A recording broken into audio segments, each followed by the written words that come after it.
Totoo bang may perfect timing sa pag-ibig?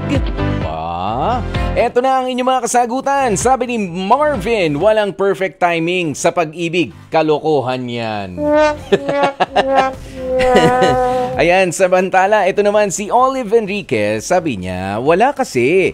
Kahit di ka handa, kusang dumarating ang love. Kaya nga may mga bulag sa pag-ibig. Pag tinamaan ni Cupido, hindi may iwasan kasi napana ka na nga. Kaya sa maling tao napupunta. Oo. Ay, akala ko naman pa-sweet yung huli.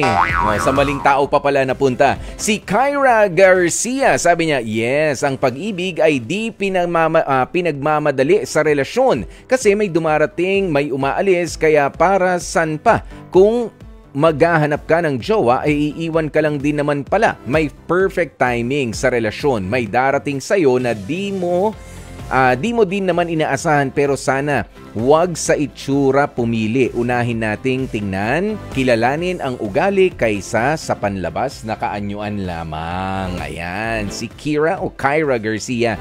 Si Sunshine Tolentino, sabi niya, yes, meron pong perfect timing sa pag-ibig. Yan yung, that is the moment na na-meet mo na yung right person na para bang may magic.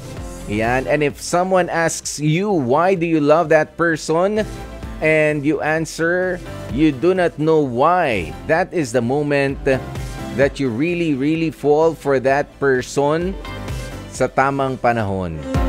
I-translate na lang natin. Salamat, Sunshine. Ayan, si Maria Lourdes Nercua, sabi niya, yes po, kailangan talaga yung timing. Kasi ako, kakamadali kong mag-asawa sa edad na 17. Ayun, sa hiwalayan din natapos. O, diba nga? O, sana ha, meron yung mga nakikinig nga ha, ng mga kabataan dyan. Akala nyo yung parang lagi na magkalingkis, lagi nang...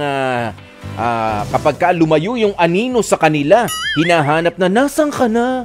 Yan yung ganyan. Ay nako, kala nyo yan, ang dami nyo pa makikilala, sa totoo lang. Si Angel Allen Bulangi, sabi niya, for me, yes, kusang darating yan at hindi mo na kailangang hanapin pa. Minsan kasi, pag hinanap natin, napupunta naman tayo sa maling tao. Ayan, si Ana Erica Katoliko, sabi niya, never. Oo, never nagkaroon ng perfect timing sa pag-ibig because it really hurts me. Yun lang. Si Rosalina Dalangin, sabi niya, yes po. Oo, meron naman. Kaya wag madaliin. At maraming salamat nga po sa inyong mga kasagutan, mga kapatid. Thank you very much. Nagkaiba-iba. Yung iba naniniwala merong perfect timing sa pag-ibig. Yung iba wala na lang kung sinong dumating, kung kailan darating, kung saan darating. Yun na lang, doon na lang rin alamin. Ayan, pero syempre, kailangan din natin minsan i-recognize naman mga kapatid na yung pagdating ng tao na baka kasama mo ngayon.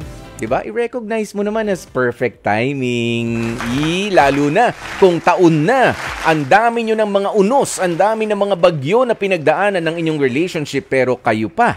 O kahit pa nga napakasimple lang ng inyong pagkakakilala noon, balikan mo, magbalik tanaw ka at sabihin mong, uy, perfect nga yung timing nung nagkita tayo dun sa no?